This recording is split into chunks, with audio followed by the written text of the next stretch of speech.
안녕하세요. 식생활 이야기 중 별다르고 특별한 이야기들을 모아 전해드리는 시간, 별별 식생활의 홍석진입니다. 첫 번째 별별 식생활 소식입니다. 다양한 곤충들이 우리 식탁 위에 오를 것으로 예상됩니다.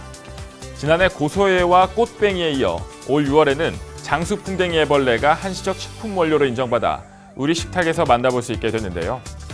제가 얼마 전 고소해로 만든 쿠키를 한번 먹어봤는데 맛이 생각보다 괜찮더라고요. 그런데 지난 2일 귀뚜라미 역시 한시적 식품 원료로 인정받으면서 네 번째 곤충 요리가 탄생할 것으로 보입니다.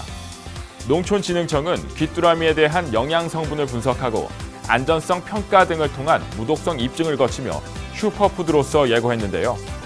귀뚜라미의 영양 성분을 분석한 결과 단백질이 64.4%, 지방이 14.4%, 탄수화물은 13.3% 등으로 구성되어 있었고요.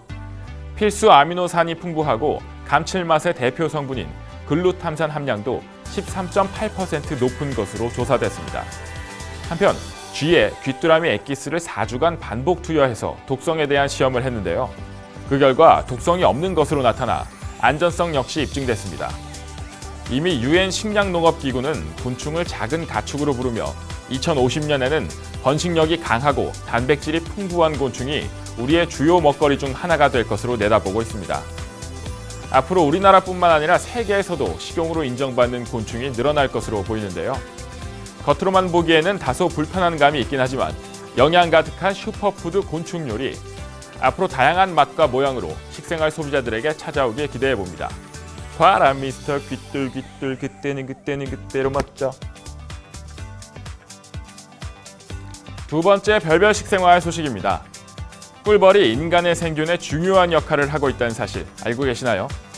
현재 각종 곡식과 과일, 채소 등 인간의 식량 70%가 꿀벌에 의해 수분되고 있는 상황인데요. 하지만 이러한 꿀벌의 수가 줄면서 식량 안보의 주요한 해결 과제로 떠오르고 있습니다. 과학자들은 아직까지 꿀벌의 이유 없는 죽음에 대해 뚜렷한 해답을 내놓지 못하고 있는 실정인데요.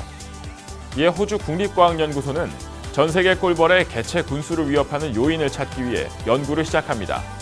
각종 연구들은 농약과 병원균, 기후변화를 원인으로 내세우고 있긴 하지만 뚜렷한 증거는 아직 제시되지 못했는데요. 이번 연구에서 무선인식 칩을 꿀벌의 등에 붙여서 수많은 꿀벌들 속에서도 각각의 벌을 인식할 수 있게 했습니다. 이 무선칩은 꿀벌이 모으는 꽃가루보다 가볍게 제작되는데요.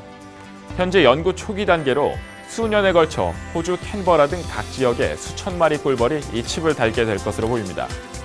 연구진은 추후 연구가 잘 진행돼서 전 세계적으로 1000여 개의 벌집과 250만 마리의 벌들로 연구가 확대되길 기대하고 있습니다. 향후 인류의 생존이 작은 꿀벌에 달렸다고 해도 과언이 아닐 텐데요. 부디 좋은 결과가 나오길 기대해봅니다. 이번 주 전해드릴 소식은 여기까지입니다. 별별 식생활!